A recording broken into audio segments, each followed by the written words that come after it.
രാവിലെ പ്രഭാത ഭക്ഷണമായിട്ട് ബ്രേക്ക്ഫാസ്റ്റ് ആയിട്ട് യാതൊരു കാരണവശാലും കഴിക്കാൻ പാടില്ലാത്ത ചില ഭക്ഷണങ്ങളെ പരിചയപ്പെടുത്താം.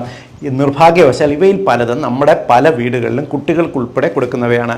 ഒന്നാമത്തത് മധുരം ചേർത്ത സീരിയൽസ് ആണ്. പലപ്പോഴും കോൺഫ്ലേക്സ്, മധുരമുള്ള കോൺഫ്ലേക്സ് എല്ലാം പാലിലിട്ട് കഴിക്കുന്ന ഇൻസ്റ്റന്റ് ഫുഡ് എന്ന് പറഞ്ഞിട്ട് പെട്ടെന്ന് രാവിലെ തിരക്കിൻ്റെ ഇടയിൽ ഉണ്ടാക്കി കഴിക്കുന്ന ഭക്ഷണം. ഇത് ഉയർന്ന കാലറി ഭക്ഷണമാണ്. ഇത് കഴിച്ചിട്ട് പോയാൽ നമുക്ക് ക്ഷീണം, അമിതവണ്ണം പോലുള്ള കണ്ടീഷൻസ് വരാം. രണ്ടാമത്തത് ജ്യൂസസ് ആണ്. കഴിയുന്നത്ര രാവിലെ വെറും വയറ്റിൽ ജ്യൂസസ് കഴിക്കരുത്. ഫ്രൂട്ട്സ് കഴിക്കാം. ജ്യൂസസ് കഴിക്കുന്നത് കരളിന് അത്ര നല്ലതല്ല.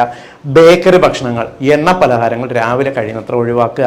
കരിച്ച് മൊരിച്ചുണ്ടാക്കുന്ന ഇറച്ചി ഐറ്റംസ് കഴിയുന്നത്ര രാവിലെകൾ കഴിക്കരുത്. ഇത് വല്ലാത്ത അസിഡിറ്റി, നെഞ്ചരിച്ചിലുണ്ടാക്കും. ബിസ്ക്കറ്റുകൾ രാവിലെ യാതൊരു കാരണവശാലും കഴിക്കരുത്. കാരണം ബിസ്ക്കറ്റിനകത്ത് കാഴ്ചയ്ക്ക് ചെറുതാണെങ്കിലും ഉയർന്ന കാലറിയും ട്രാൻസ് ഫാറ്റും അടങ്ങിയിട്ടുണ്ട്. നല്ലതല്ല. അടുത്ത ഭക്ഷണം എന്ന് പറയുന്നത് വൈറ്റ് ബ്രെഡ് ആണ്.